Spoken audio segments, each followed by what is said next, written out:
한옥 목사가 쓴 하나님이 내시는 길이라고 하는 책 속에 신대륙 아메리카 대륙을 발견한 스페인의 탐험가 콜럼버스에 대한 이야기가 있습니다.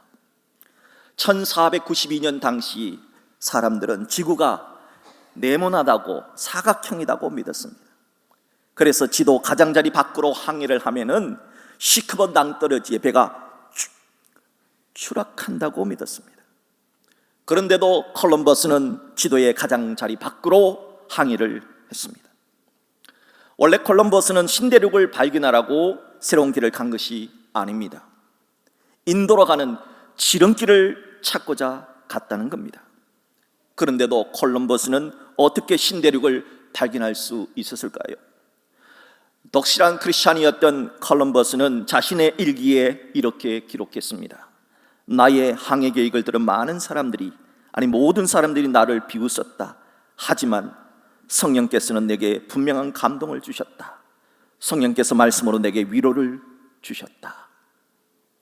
콜럼버스는 그 누구도 생각조차 하지 못했던, 지도에도 없었던 길을 갈 수 있었던 것은 성령 하나님께서 용기를 주셨기 때문이다 기록하고 있습니다.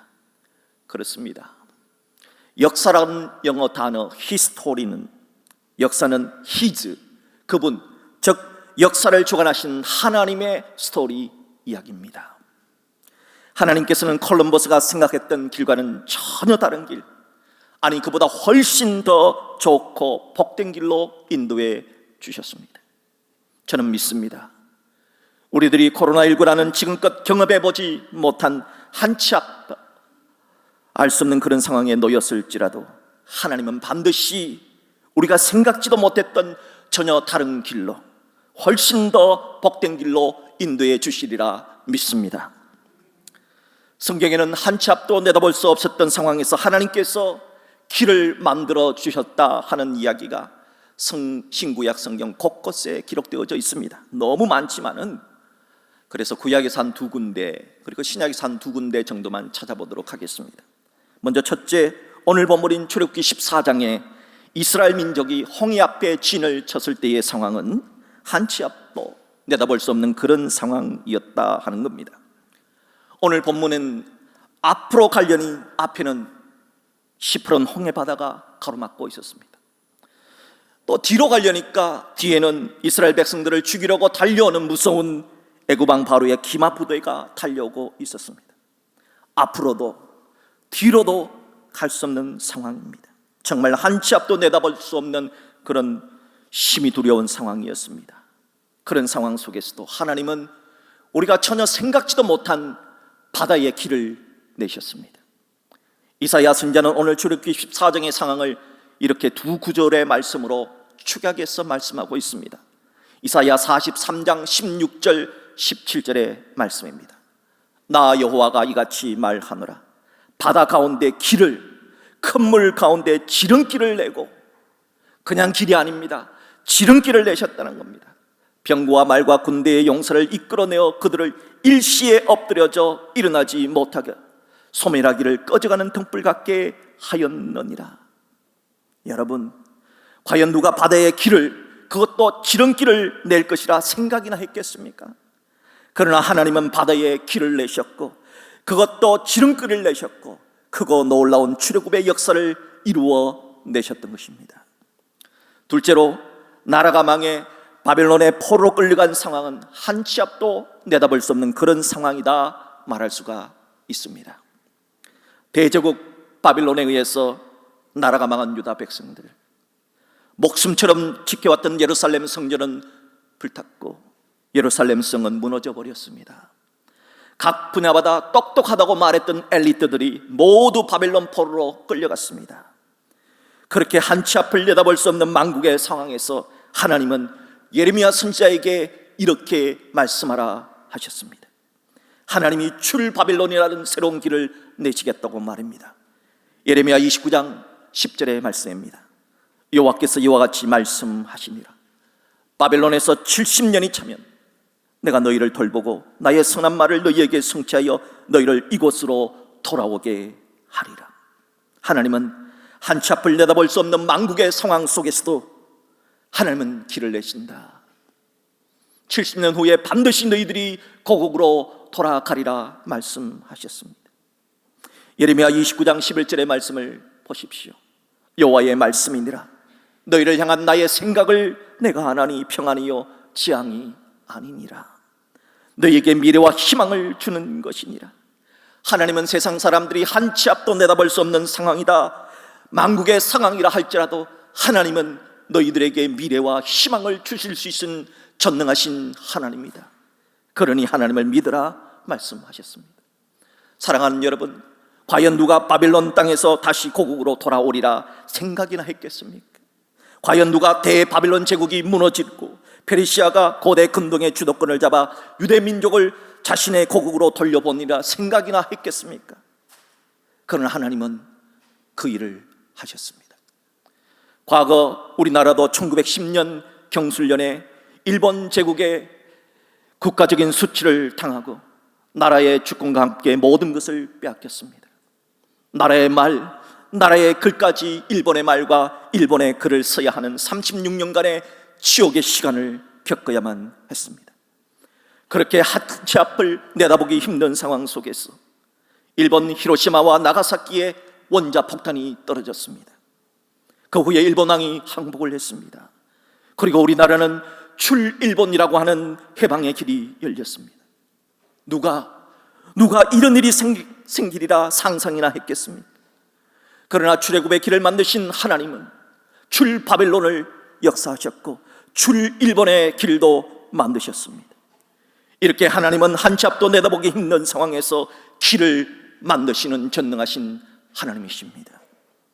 셋째로 신약성경 마가복음 4장의 말씀을 보면은 평온했던 갈릴리 바다에 갑자기 미친 같은 광풍이 불어닥쳤습니다. 그때의 상황은 정말 한치 앞도 내다볼 수 없는 상황이라 할 수 있습니다.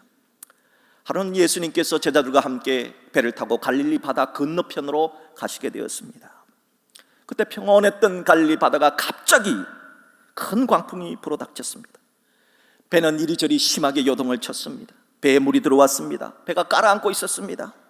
제자들은 정말 죽을 것 같은 두려움을 느꼈습니다. 그야말로 한치 앞도 내다볼 수 없는 상황이었습니다. 그럼에도 예수님은 배 뒤쪽에서 곤히 단잠을 주무시고 계셨습니다. 이걸 본 제자들은 원망의 목소리로 예수님, 우리가 지금 다 죽어가고 있는데 잠이 오십니까? 하는 투로 예수님을 깨웠습니다. 그때 잠에서 깨신 예수님은 우리의 상상을 뛰어넘는 일을 하셨고 말씀을 하셨습니다. 예수님은 바람을 꾸짖었습니다. 그리고 바다에게 잠잠하라 고요하라 말씀하셨습니다. 그러자 마가복음 4장 39절의 말씀을 한번 보십시오.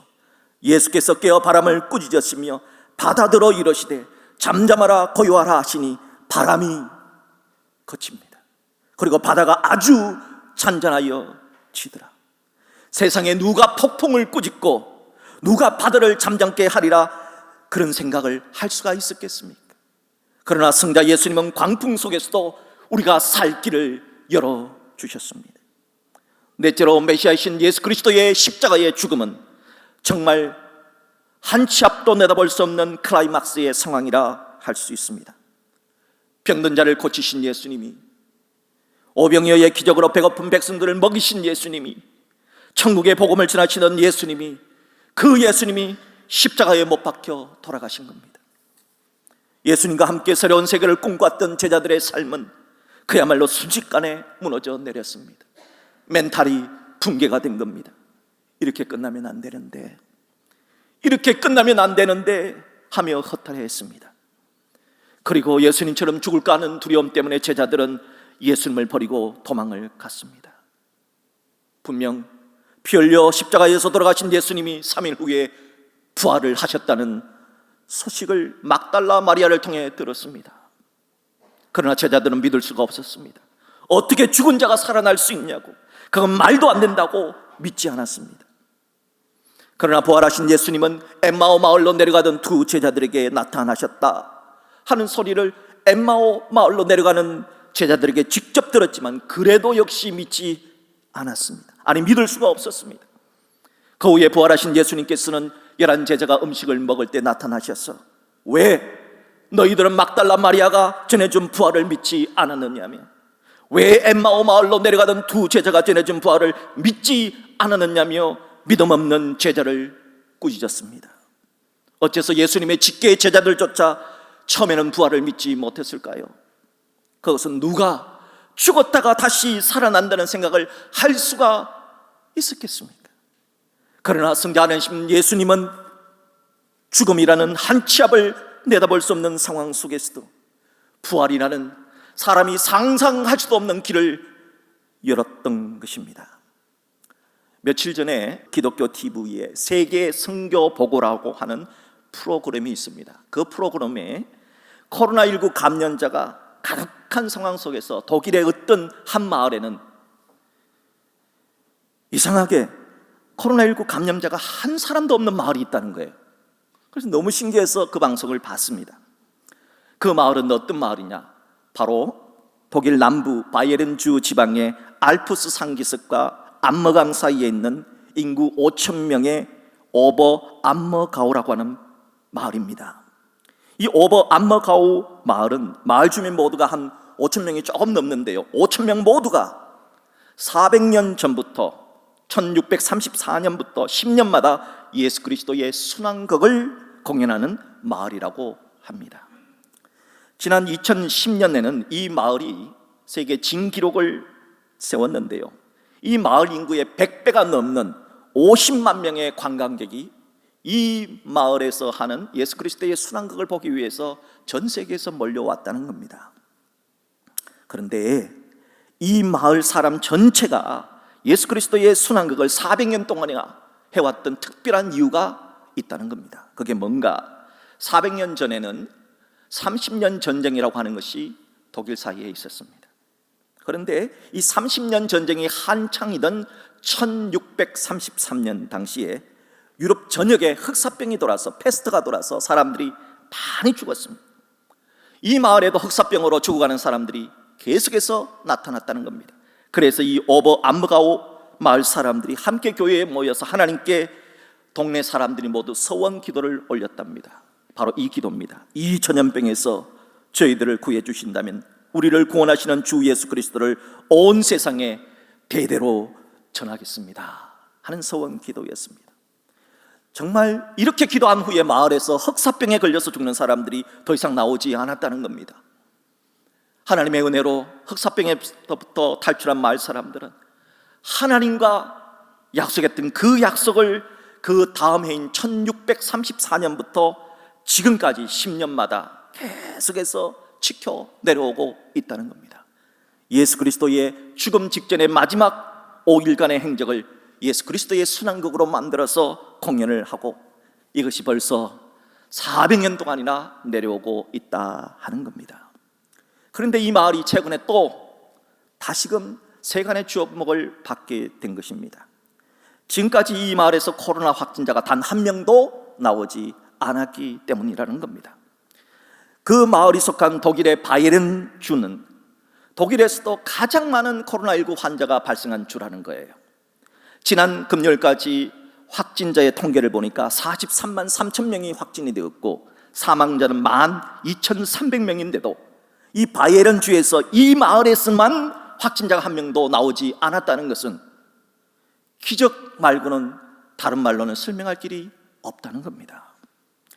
이 같은 결과는 이 마을의 신앙의 선조들이 지켜왔던 하나님과의 약속을 400년 동안 이어내려오며 마을 전체의 후손들이 성실하게 하나님과의 약속을 지켜왔기 때문이라고 사람들은 그렇게 믿고 있습니다. 하나님은 사무엘상 2장 30절에서 이렇게 말씀하셨습니다. 나를 존중히 여기는 자를 내가 존중히 여기고 나를 멸시하는 자를 내가 경멸하리라. 독일 오버 암머가울의 마을 주민들이 하나님과의 약속을 대대손손 성실하게 지키더니 하나님께서 이 마을을 신실하게 지켜주셨다는 겁니다. 그리고 이 마을 주민들이 주님을 존중히 여겼더니 주님께서도 이 마을을 존중히 여겨주셨다 하는 것입니다. 여러분, 우리는 어떻습니까? 지금까지 우리들은 기도 중에 하나님께 얼마나 많은 약속을 했습니까? 하나님 이번 시험에 합격만 해주신다면, 이번에 취직만 해주신다면, 이번에 이 빚만 갚게 해주신다면, 이번에 사업이 성공하게만 해주신다면, 이번에 제 병만 낫게 해주신다면 신앙생활 잘할게요, 주님 새벽을 깨울게요, 주님 뜻대로 살겠습니다 등등 얼마나 많은 기도를 올렸습니까? 그 약속 여러분 지금까지 성실하게 잘 지켜오고 계시지요? 신앙의 선조들이 지켜왔던 하나님과의 약속을 400년 동안이나 이어왔던 독일의 오버 암머가우 마을 사람들의 이야기가 바로 우리 모두의 이야기가 되었으면 좋겠습니다.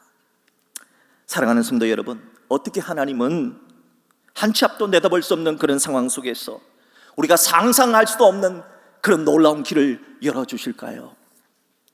하나님은 이사야서 55장 8절과 9절에서 이렇게 말씀하셨습니다. 이는 내 생각이 너희 생각과 다르며 내 길은 너희의 길과 다름이니라. 여호와의 말씀이니라. 이는 하늘이 땅보다 높음 같이 내 길은 너희의 길보다 높으며 내 생각은 너희의 생각보다 높음이니라 하셨습니다. 그렇습니다. 하나님의 생각은 우리 사람 수준과는 비교할 수 없을 만큼 높습니다. 하나님은 못하실 것이 전혀 없으신 전능하신 하나님이십니다. 그러므로 아무리 한 치 앞도 보이지 않는 상황일지라도 전능하신 하나님의 신의 한 수로 하나님은 우리가 생각지도 못한 길을 만들어주시고 열어주신다 하는 것입니다. 욥은 이 놀라운 진리를 깨닫고 욥기 23장 10절에 이렇게 고백했습니다. 내가 가는 길을 오직 그가 하시나니 그가 나를 단련하신 후에는 내가 승금같이 되어 나오리라. 하나님이 길을 내시면 사람들이 생각해보지 않았던 길이 열립니다. 그러므로 하나님께 기도할 때 우리 수준에서 하나님 이건 이렇게 해주시고 저건 저렇게 해주십시오 라고 자신이 길을 정해놓고 하나님께 그 길을 가게 해달라고 강요해서는 안 됩니다. 오히려 하나님, 저는 연약합니다. 저는 미래를 알지 못합니다. 하나님, 저는 연약합니다. 하루하루 사는 것도 힘겹습니다. 그러니 하나님의 생각으로 길을 만들어 주십시오. 제발 제가 생각하는 길이 아니라 하나님의 생각으로 내 인생의 길을 열어주십시오 하고 기도해야 할 것입니다. 오늘 출애굽기 14장 본문에서 하나님이 어떤 길을 내셨는가를 보십시오. 본문 출애굽기 14장 21절입니다. 모세가 바다 위로 손을 내밀매 여호와께서 큰 동풍이 밤새도록 바닷물을 물러가게 하시니 물이 갈라져 바다가 마른 땅이 된지라. 사람들은 하나님이 바다의 길을 내시니까 바다 밑바닥이 얼마나 진흙 때문에 축축하고 질퍽질퍽하겠습니까? 발이 푹푹 빠지진 않을까? 또 하나님께서 바로의 군대를 뒤에서 쫓아오니까 그 진흙 때문에 빨리 도망칠 수도 없을 거라, 그런 생각을 할 수도 있을 겁니다. 그러나 하나님은 보십시오.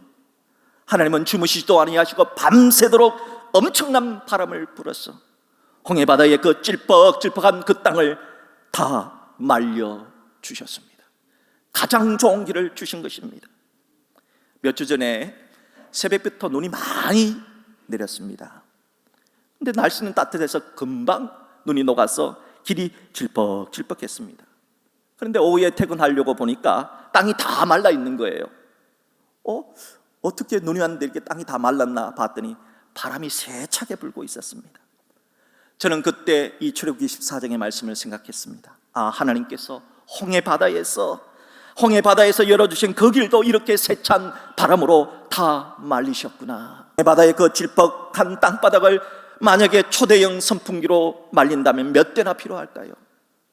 하나님은 밤새 바람을 불게 하셨습니다. 그 축축한 땅을 마르게 하셨고 200만 명의 이스라엘 백성들이 건너도 전혀 문제가 없는 단단한 땅으로 바꾸어 주셨습니다. 홍해를 건널 때 앞에 보이는 바닷속 축축한 땅은 하나님이 그렇게 하셨다 치더라도 뒤에서 죽이겠다 말 타고 따라왔던 애굽 병사들은 어떻게 하셨을까요? 자, 출애굽기 14장 27절 28절을 보십시오. 모세가 곧 손을 바다 위로 내밀매 새벽이 되어 바다의 힘이 회복된지라. 애굽 사람들이 물을 거슬러 도망하나 여호와께서 애굽 사람들을 바다 가운데 엎으시나 물이 다시 흘러 병거들과 기병들을 덮되 그들의 뒤를 따라 바다에 들어간 바로의 군대를 다 덮으니 하나도 남지 아니하였더라. 애굽왕 바로의 최신 기마병 부대가 이때 전몰했습니다. 애굽의 유명한 장군들이 이때 다 빠져 죽었습니다. 이 사건 이후로 애굽은 대제국의 길이 막혔으며 조그마한 나라로 전락할 수밖에 없었던 겁니다. 하나님은 이렇게 새로운 길을 열어주신 것입니다. 하나님이 내시는 길이란 책에 한 사람의 이야기가 등장을 합니다. 누구인가 한번 맞춰보세요. 중국에 있는 한 청년의 이야기입니다. 그의 키는 162cm, 몸무게는 45kg, 별명은 E.T., 외모는 초라했습니다. 그래서인지 그는 취업에 30번이나 실패했습니다. 중국의 KFC라고 하는 프랜차이즈가 들어왔을 때 일자리를 구할 때 24명의 알바생들이 왔는데 23명이 되었는데 그 청년만 혼자 떨어졌습니다. 5명이 경찰 시험을 봐서 4명이 합격했는데 또 그 청년만 떨어졌습니다. 28살이었던 1992년에 첫 번째 사업을 시작했지만 실패했고 두 번째 사업도 실패했습니다. 그런데 세 번째 사업이 드디어 성공한 겁니다. 소위 대박을 쳤습니다. 단 8년 만에 중국의 1위 기업이 되었습니다. 그 기업의 이름은 바로 알리바바. 그 사람의 이름은 마윈이라는 사람입니다. 마윈 회장의 알리바바라고 하는 회사는 현재 중국 전체 상거래의 80%에서 90% 이상을 점유하고 있는 세계적인 회사가 되었습니다. 마윈의 2017년 당시의 재산이 어느 정도냐? 당시 삼성 이건희 회장이 세계 81위였는데 마윈은 15위였다고 합니다. 알리바바 회사의 마윈은 명문대학교를 나온 것이 아닙니다. 그렇다고 컴퓨터 IT 분야를 전공한 것도 아닙니다. 그저 가난한 집안에서 자란 평범한 영어 강사였답니다. 그러던 그가 창업 15년 만에 중국을 넘어 세계를 집어삼켰다는 겁니다. 그 마윈 회장이 이렇게 말합니다. 소위 빌 게이츠 그리고 워렌 버핏 같은 성공하는 사람들의 공통적인 특징이 하나가 있다는 겁니다. 그들은 미래를 좋게 본다는 겁니다. 미래에서 희망을 발견한다는 겁니다. 그리고 절대 불평하지 않는다는 겁니다. 사람들이 불평할 때도 그들은 이 불평 속에서도 기회가 있다고 믿는다는 겁니다. 그렇습니다. 길이 없는 게 아닙니다. 우리 눈에 길이 보이지 않았을 뿐 항상 길은 열려 있었다 하는 것입니다. 사랑하는 성도 여러분, 하나님은 우리에게 길을 만들어주시는 분이십니다. 지금도 길이 없는 것이 아닙니다. 아직 우리 눈에 보이지 않을 뿐 항상 그 길은 우리 곁에 항상 있습니다. 그러므로 하나님께서 인도하시는 길이 있음을 믿으십시오. 비록 앞에는 홍해가 가로막혀 있어도, 비록 뒤에는 바로의 군대가 우리를 학살하려고 달려오고 있어도 하나님은 그런 한 치 앞도 내다볼 수 없는 상황 속에서라도 길을 만들어주시는 분이심을 믿으시기를 바랍니다. 그러므로 세상 사람들이 한 치 앞도 보이지 않는다 낭망할 때, 불평할 때 여러분, 우리 그리스도인은 낭망치 말아야 됩니다. 불평하지 말아야 됩니다. 지금도 이 시간 하나님이 일하시고 계시기 때문입니다. 그 전능하신 하나님을 믿고 기도하면서 실패하더라도 계속 자신의 실력을 키워 가십시오. 그러면 반드시 여러분 앞에 하나님께서 새로운 길을 열어주실 것입니다. 하나님은 내가 상상도 할 수 없었던 바다의 길을 내시고 사막의 강을 내시는 전능하신 하나님이시기 때문입니다. 그 하나님을 믿고 성실하게 비가 오나 눈이 오나 바람이 부나 믿음으로 살아가십시오. 비가 오나 바람이 부나 어느 때나 위기의 때 자신의 실력을 키워내고 마침내 하나님이 기회를 주시면 그때 우뚝 서서 하나님이 마련해 주신 그 길을 걸어갈 수 있는 우리 모두가 될 수 있기를 주님의 이름으로 축복합니다.